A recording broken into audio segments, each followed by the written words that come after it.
Chapitre 25 Ma démission. Le congédiement de Bruno par Macaulay eut sur Maine l'effet d'un tremblement de terre. La compagnie fut soudain en proie au conflit et aux dissensions. Bruno avait bien des ennemis, mais même certains d'entre eux furent consternés. Il était évident pour plusieurs employés que son congédiement avait été motivé par la jalousie. Au cours des conversations à l'heure du lunch ou autour du chariot à café, plusieurs se dirent d'avis que Hall se sentait menacé par cet homme qui avait une quinzaine d'années de moins que lui et qui avait fait atteindre à la compagnie un plus haut niveau de profitabilité. Hall ne pouvait laisser Bruno continuer à si bien paraître, dit quelqu'un. Il savait que ce n'était qu'une question de temps avant que Bruno le remplace et qu'il soit mis à la casse. Comme pour confirmer cette hypothèse, Hall nomma Paul Preedy à la présidence. Paul avait été vice-président pendant des années. C'était un ingénieur très aimable, mais à mon avis un peu terne. Il se plierait à tous les caprices du PDG et ne le menacerait jamais par des profits astronomiques. Mon opinion était d'ailleurs partagée par plusieurs. Pour moi, le départ de Bruno était catastrophique. Il avait été mon mentor et l'un des hommes clés de notre travail international, tandis que Preedy s'était concentré sur nos activités à l'intérieur du pays et ne savait pas grand-chose de notre rôle outre-mer. Je me demandais quelle direction prendrait maintenant la compagnie. J'appelai Bruno chez lui. Il avait adopté une attitude philosophique. Hall savait très bien qu'il n'avait aucun motif, me dit-il. Je lui ai donc demandé une très bonne indemnité de licenciement et je l'ai obtenue.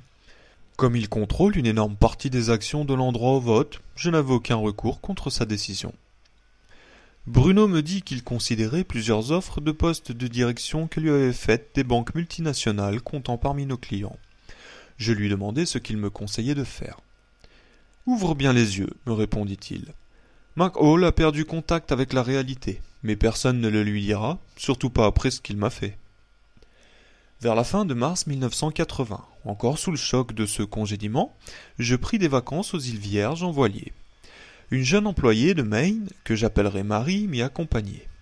Bien que je n'y ai pas pensé en choisissant ce lieu, je sais maintenant que l'histoire de la région contribua à cette décision, première étape de la réalisation de ma résolution du Nouvel An. Je commençai à le comprendre par un après-midi où nous contournions l'île Saint-John pour nous engager dans le canal Sir Francis Drake qui sépare les îles Vierges des États-Unis des îles Vierges du Royaume-Uni. Le canal porte évidemment le nom de ce Britannique qui fut le fléau des flottes espagnoles. Combien de fois, depuis une décennie, n'avais-je pensé aux pirates et à d'autres personnages historiques comme Drake et Sir Henry Morgan qui ont volé, pillé et exploité et qui pourtant ont été loués, voire anoblis pour leurs activités.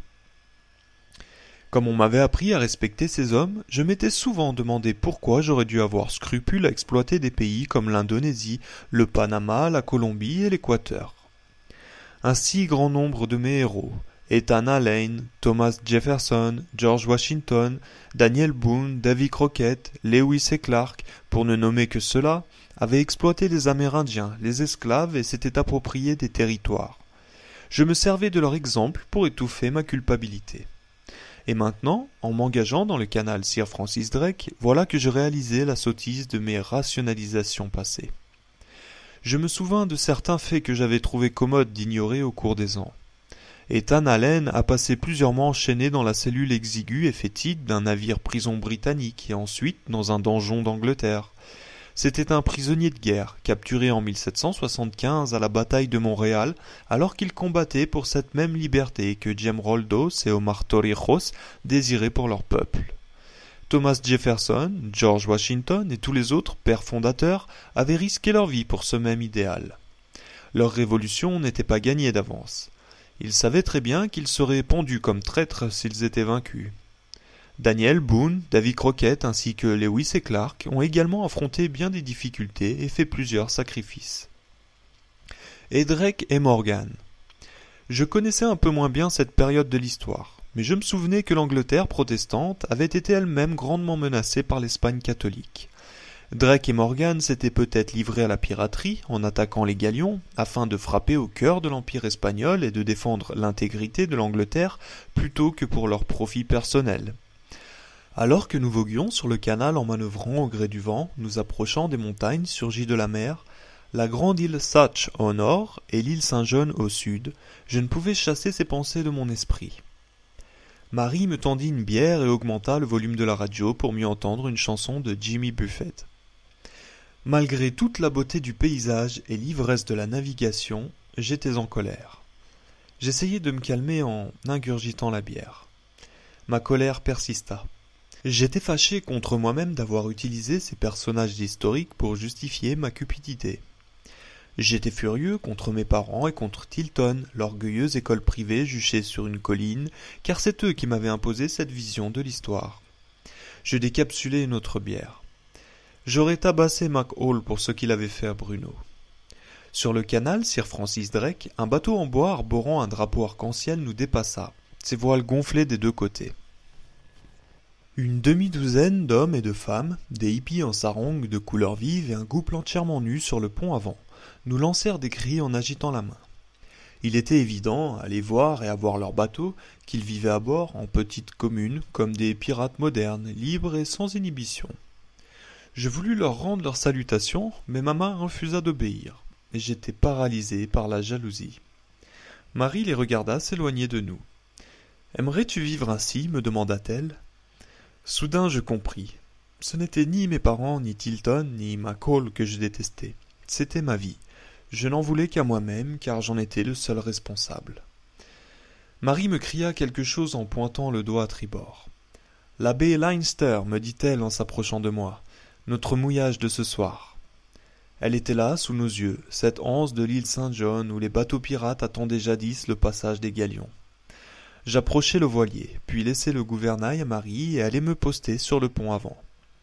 Pendant qu'elle nous faisait contourner le récif de corail Watermelon pour entrer dans la superbe baie, je baissai le foc et le pliai, puis sortis l'ancre de son coffre. Marie fit descendre habilement la grande voile. Je poussai l'ancre par-dessus bord. La chaîne descendit rapidement dans l'eau cristalline et le bateau s'immobilisa. Lorsque nous fûmes installés, Marie fit une baignade et une sieste. Après lui avoir écrit une note, je mis le pneumatique à l'eau et ramai jusqu'au rivage, où je le tirai sous les ruines d'une ancienne plantation sucrière. Je demeurai très longtemps assis près de l'eau, essayant de ne plus penser à rien et d'apaiser ma colère. En vain. Vers la fin de l'après-midi, je grimpai la colline escarpée et me retrouvai sur les murs croulants de cette ancienne plantation, d'où je voyais notre sloop ancrée dans l'anse. Je regardais le soleil descendre vers la mer.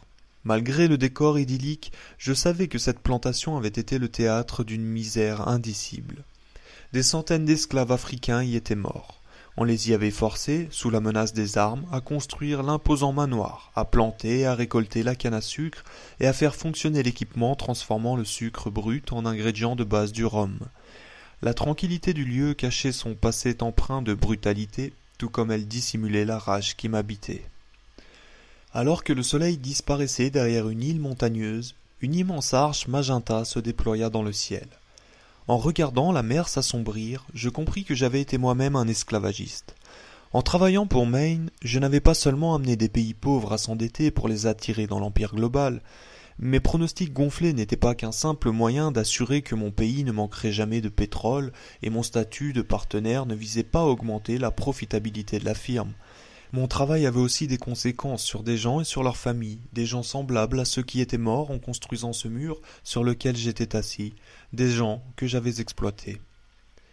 Pendant 10 ans, j'avais été l'héritier des esclavagistes qui avaient forcé des hommes et des femmes à sortir des jungles africaines pour s'embarquer sur leurs navires. Mon approche était simplement plus moderne, plus subtile. Je n'avais jamais vu de cadavre, ni senti la pourriture, ni entendu de cris d'agonie, mais mes actes n'en étaient pas moins funestes. La seule différence, c'est que je pouvais m'en dissocier, ignorer les individus qui en étaient victimes, et au fond, cela me rendait peut-être encore plus coupable. Je regardais encore le voilier ancré dans la baie, résistant à la marée descendante. Marie se prélassait sur le pont, buvant sans doute une margarita en attendant de m'en servir une. Je la contemplais sous les dernières lueurs du jour. Elle semblait si détendue, si confiante. Je m'en voulus de la manipuler, elle et tous mes autres employés. Je faisais d'eux des assassins financiers, tout comme Claudine en avait fait un de moi. Je n'avais toutefois pas l'honnêteté de Claudine. Je les séduisais en leur faisant miroiter des augmentations et des promotions. Je faisais d'eux des esclavagistes tout comme moi. Et pourtant, tout comme moi, ils étaient également enchaînés au système. Ils étaient aussi des esclaves. Je détournai mon regard de la mer, de la baie et du ciel magenta. Je fermai les yeux sur ces murs construits par des esclaves arrachés à leur Afrique natale. J'essayais de tout oublier. Quand je rouvris les yeux, j'aperçus sur le sol un gros bâton noueux, aussi épais qu'une batte de baseball et 2 fois plus long. Je me levai, m'en emparai et me mis à frapper les murs de pierre. Je me défoulai ainsi jusqu'à ce que je m'écroule d'épuisement. Couché sur le gazon, je regardais alors passer les nuages. Je finis par redescendre jusqu'aux pneumatiques. Sur la plage, en regardant notre voilier ancré dans des eaux azurées, je sus ce que je devais faire. Si je retournais à Maine, je serais perdu à jamais. Les augmentations, la caisse de retraite, les assurances et les avantages sociaux, le capital action. Plus je resterais longtemps, plus il me serait difficile de partir. J'étais devenu un esclave.